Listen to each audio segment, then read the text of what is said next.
ഇപ്പൊ ഈ പറഞ്ഞത് നിന്ന് ഞാൻ കോൺഗ്രസ് നേതാവ് ശ്രീ റോണി കെ ബേബി, ഒരു രാഷ്ട്രീയ സംഘടനയ്ക്ക് ഒരു നേതാവ് എന്നതിനപ്പുറത്തേക്ക് വിജയിച്ച അല്ലെങ്കിൽ വിജയത്തിന് തൊട്ടടുത്തെത്തിയ ഒരു നേതാവിനെ കൂടിയാണ് അവതരിപ്പിക്കുക എന്നുള്ള സന്ദേശം കൂടി കേന്ദ്ര നേതൃത്വം തരുന്നുണ്ടോ? UDF അധികാരത്തിലെത്തും അടുത്ത നിയമസഭാ തെരഞ്ഞെടുപ്പിൽ എന്നൊരു പ്രതീക്ഷയിലാണ് കോൺഗ്രസ് മുന്നോട്ട് പോകുന്നത്. ആ മുഖ്യമന്ത്രി ആരാകും എന്നുള്ള ചോദ്യത്തിനുള്ള പല പേരുകളിൽ ശശി തരൂർ എന്ന പേരുമുണ്ട്. ശശി തരൂർ പോലെയുള്ള അങ്ങനെ ഒരു വലിയ കോൺഗ്രസ് നേതാവിനോട് ഏറ്റുമുട്ടുകയും അത് വളരെ ബ്രിമ്മിൽ മാത്രം ശശി തരൂരിന്റെ വിജയം ഒതുക്കുകയും ചെയ്ത ഒരാൾ കൂടിയാണ് ശ്രീ രാജീവ് ചന്ദ്രശേഖർ. അങ്ങനെ ഒരാളെ ഞങ്ങൾ അടുത്ത നിയമസഭാ തെരഞ്ഞെടുപ്പിൽ BJPയുടെ മുഖമാക്കുന്നു എന്നുകൂടി കേന്ദ്ര നേതൃത്വം ഇതിനകത്ത് പറയുന്നുണ്ട്. അത് ഏത് തരത്തിൽ കാണും? BJP അതിന്റെ പുതിയ സംസ്ഥാന അധ്യക്ഷനെ തെരഞ്ഞെടുക്കുന്നത് അത് പൂർണ്ണമായിട്ടും അവരുടെ ഇന്റേണൽ കാര്യമാണ്. അവർക്ക് പൂർണ്ണമായിട്ടും അതിനുള്ള സ്വാതന്ത്ര്യമുണ്ട്. പക്ഷേ അത് തീർച്ചയായിട്ടും കോൺഗ്രസ് രാഷ്ട്രീയവുമായി ബന്ധിപ്പിച്ചുകൊണ്ട് അവരുടെ സ്ട്രാറ്റജി പ്ലാൻ ചെയ്യുമ്പോൾ തീർച്ചയായിട്ടും അതിനകത്ത് അഭിപ്രായം പറയാനുള്ള അവകാശം കോൺഗ്രസിനുണ്ട്. ഇപ്പോൾ ഇവിടെ അപർണ പറഞ്ഞ ആ ഒരു നരേറ്റീവ് ഉണ്ടല്ലോ, ശശി തരൂരിനെ കോൺഗ്രസ് മുഖ്യമന്ത്രി സ്ഥാനാർത്ഥിയായിട്ട് പരിഗണിക്കുന്നു. അപ്പോൾ ശശി തരൂരിനെ അവിടെ പരിഗണിക്കുന്നു എന്ന് പറഞ്ഞില്ല. പല കൂട്ടങ്ങൾ ഈ ചർച്ച ചെയ്യപ്പെടുന്ന പല പേരുകളിൽ അദ്ദേഹത്തിന്റെ പേരുമുണ്ടല്ലോ എന്ന് മാത്രമേ പറഞ്ഞുള്ളൂ. ഞാൻ പറഞ്ഞ അത്രയും പ്രാധാന്യമുള്ള ഒരു കോൺഗ്രസ് നേതാവ് ശശി തരൂർ എന്ന് ധ്വനിപ്പിക്കാൻ വേണ്ടിയിട്ടാണ് ഞാൻ ആ സെന്റൻസ് പറഞ്ഞത്. ബാക്കി പാർട്ടിയുടെ കാര്യം വളരെ കൃത്യമായി ഞാൻ അക്കാര്യം ചൂണ്ടിക്കാണിച്ചുകൊണ്ട് BJP ഒരു സംസ്ഥാന അധ്യക്ഷനെ അവതരിപ്പിക്കുമ്പോൾ അത് ഒരിക്കലും ഒരു കോൺഗ്രസിലെ ഒരു നേതാവിന് ഈക്വൽ ആക്കുന്നതിന് വേണ്ടിയാണ് എന്നുള്ളൊരു നരേറ്റീവ് ഏതെങ്കിലും BJPയുടെ ആ സ്ട്രാറ്റജിയെ മറച്ചു വെക്കാൻ വേണ്ടിയിട്ട് ഉപയോഗിക്കേണ്ടതില്ല എന്ന വാദമാണ് എനിക്ക് പറയാനുള്ളത്. ഇത് വളരെ വ്യക്തമായിട്ട് ഇത് നൽകുന്ന പൊതുസമൂഹത്തിന് നൽകുന്ന സന്ദേശമാണ് രാജീവ് ചന്ദ്രശേഖർ. കാരണം ആ ഒരു ആംഗിളിലാണ് സംസാരിക്കാൻ വേണ്ടി ആഗ്രഹിക്കുന്നത്. അല്ലാതെ BJPയുടെ ഒരു ആഭ്യന്തര രാഷ്ട്രീയത്തിലേക്കോ അല്ലെങ്കിൽ BJPയുടെ ഇന്റേണൽ പൊളിറ്റിക്സിലേക്കോ കടക്കാൻ വേണ്ടി ഞാൻ ആഗ്രഹിക്കുന്നില്ല. പക്ഷെ ഇത് വളരെ കൃത്യമായിട്ട് ഒരു കാൽക്കുലേറ്റഡ് മൂവാണ്. അതെന്താണ് ആ മൂവ്? അതുകൊണ്ടാണ് കോൺഗ്രസിന് അതോട് പ്രതികരിക്കേണ്ടി വരുന്നത്. ഇത് വളരെ കൃത്യമായി തന്നെ കേരളത്തില് കഴിഞ്ഞ ഏതാനും കാലങ്ങളായി നിലനിൽക്കുന്ന ഒരു CPM BJP ഒരു അന്തർധാരയുണ്ട്, സജീവമായി നിൽക്കുന്ന ഒരു ധാരയുണ്ട്, ബന്ധമുണ്ട്. അതിനെ പരിപോഷിപ്പിക്കുന്നതിന് വേണ്ടി മാത്രമായിട്ടാണ് ഇപ്പോൾ ഈ രാജീവ് ചന്ദ്രശേഖരനെ ഇവിടെ ഇപ്പോൾ ഈ BJPയുടെ സംസ്ഥാന പ്രസിഡന്റായി കൊണ്ടുവന്നിരിക്കുന്നത്. ഇവിടെ നമുക്കറിയാം അദ്ദേഹത്തിന് ഒരു 6 മാസത്തെ പരിചയം മാത്രമേ കേരള രാഷ്ട്രീയത്തിലുള്ളൂ. കൃത്യമായി പറഞ്ഞാൽ കഴിഞ്ഞ ലോക്സഭാ തെരഞ്ഞെടുപ്പില് അദ്ദേഹം തിരുവനന്തപുരം മണ്ഡലത്തിൽ സ്ഥാനാർത്ഥി വരുമ്പോൾ മാത്രമാണ് അദ്ദേഹത്തിന്റെ കേരളം. ഇവിടെ നമുക്ക് അതിനു മുമ്പ് അറിയാം അദ്ദേഹം ഒരു ബാംഗ്ലൂർ ബേസ്ഡ് പൊളിറ്റീഷ്യൻ ആയിരുന്നു.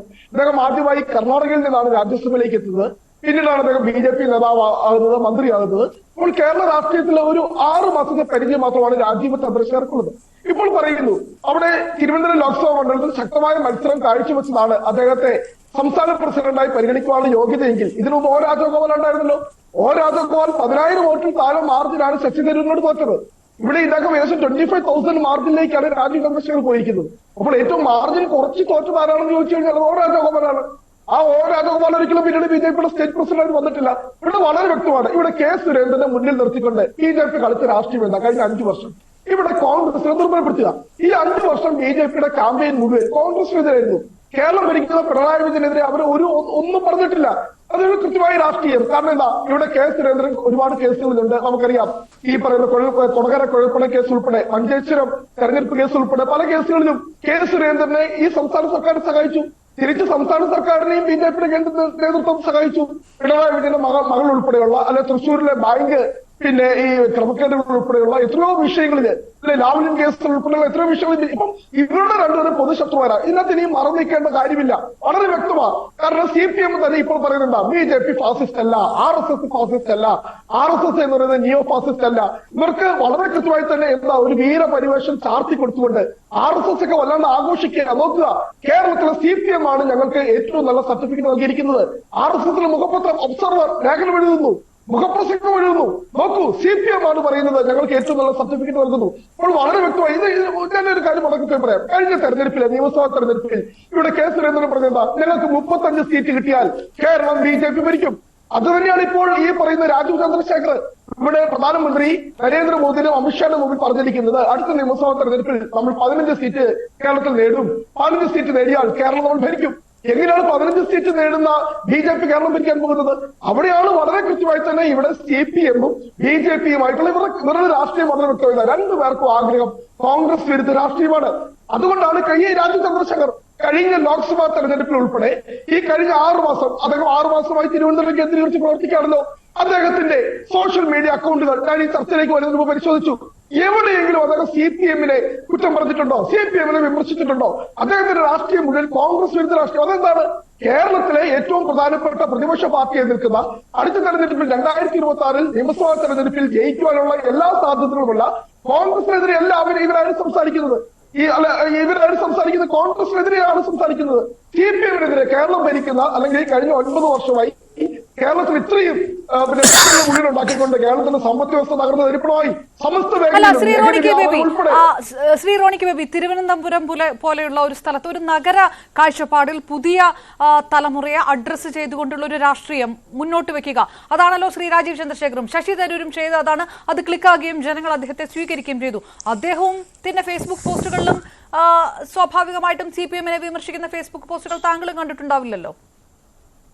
അല്ല അത് തന്നെ പറയല്ലേ. ശശി തരൂർ കൃത്യമായി അദ്ദേഹം പറയേണ്ട രാഷ്ട്രീയമൊക്കെ അദ്ദേഹം കൃത്യമായി തന്നെ പറയുന്നുണ്ട്. അദ്ദേഹം CPM-നെ അല്ലെങ്കിൽ അദ്ദേഹം ഈ പറയുന്ന നമ്മുടെ വ്യവസായ നയവുമായി ബന്ധപ്പെട്ട് അദ്ദേഹത്തിന് തിരുത്തലുകൾ വന്നപ്പോൾ അദ്ദേഹം തിരുത്തിയിട്ടുണ്ട്. കൃപേഷ് ശരത്ലാൽ വിഷയത്തിൽ കേരളത്തിൽ അക്രമ രാഷ്ട്രീയം അഴിച്ചുവിടുന്നത് മുഴുവൻ CPM ആണെന്ന് വളരെ കൃത്യമായി തന്നെ അദ്ദേഹം ശശി തരൂർ വിമർശിച്ചിട്ടുണ്ട്. പക്ഷെ അതുപോലെ ഒരു വിമർശനം ഞാനൊരു കാര്യം ചോദിക്കുന്നത്, ഇവിടെ തിരുവനന്തപുരം മാത്രമാണോ കേരളം എന്ന് പറയുന്നത്? തിരുവനന്തപുരത്ത് 3-4 നിയമസഭാ മണ്ഡലങ്ങൾ നഗര കേന്ദ്രീകൃതമായിട്ടുള്ള വട്ടിയൂർക്കാവോ തിരുവനന്തപുരമോ നേമമോ അങ്ങനെയുള്ള 3-4 സീറ്റുകൾ മാത്രമാണ് കേരളം എന്ന് പറയുന്നത്. അപ്പോൾ അത് മാത്രമാണോ ഒരാളെ BJP ഇവിടെ വളരെ കൃത്യമില്ലേ? CPM-ഉം ഈ പറയുന്ന രാജീവ് ചന്ദ്രശേഖറുമായിട്ടുള്ള ബന്ധമെന്നാണ് വളരെ വ്യക്തമായിട്ടുള്ള വൈദേഹം എന്നൊരു റിസോർട്ട് തന്നെ. EP ജയരാജൻ എന്ന് പറയുന്നത് CPM-ന്റെ ഏറ്റവും മുതിർന്ന നേതാവുമായി ഇവർക്കുള്ള ബിസിനസ് ബന്ധം എന്താണ്, ഇവർക്കുള്ള വ്യക്തിബന്ധം എന്താണ്, ഇവർക്കുള്ള കച്ചവടം എന്താണെന്നുള്ളത് വളരെ വ്യക്തമാണ്.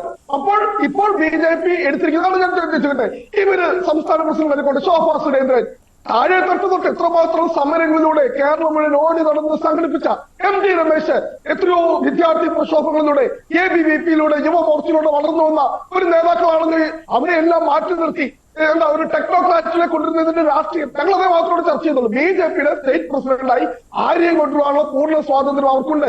പക്ഷേ അത് പൊതുസമൂഹത്തിൽ നൽകുന്ന സന്ദേശം എന്ന് പറയുന്നത് ഇവിടെ CPM-ഉം BJP-യും നമ്മൾ കൃത്യമായിട്ടുള്ള അന്തർധാര അടുത്ത നിയമസഭാ തെരഞ്ഞെടുപ്പ് മുന്നിൽ കണ്ടുകൊണ്ട്. കാരണം കഴിഞ്ഞ നിയമസഭാ തെരഞ്ഞെടുപ്പിന്റെ സമയത്താണല്ലോ RSS-ന്റെ സൈദ്ധാന്തികനായിട്ടുള്ള ബാലശങ്കർ ഇന്ത്യയിലെ ഏറ്റവും മുതിർന്ന 5 RSS നേതാക്കളിൽ അവരുടെ സൈദ്ധാന്തികരാണ് ബാലശങ്കർ. അദ്ദേഹം പറഞ്ഞ 40 നിയമസഭാ സീറ്റുകളിൽ CPM-ഉം BJP-യുമായി കേരളത്തിൽ 2021 നിയമസഭാ തെരഞ്ഞെടുപ്പിൽ ധാരണയുണ്ടായിരുന്നു എന്ന് പറഞ്ഞ ബാലശങ്കർ. അപ്പോൾ അതേ ധാരണ വീണ്ടും ശക്തമായി തുടരാൻ വേണ്ടി ഇവിടെ ഇതിനു മുമ്പ് നടന്ന നിയമസഭാ തെരഞ്ഞെടുപ്പൊക്കെ നോക്ക്. ആ ആരോപണത്തിൽ എനിക്കൊരു എതിരഭിപ്രായമുണ്ട്. ഞാൻ ശ്രീ റോണിക്ക് ബേബി ഞാൻ തിരികെ എത്താം.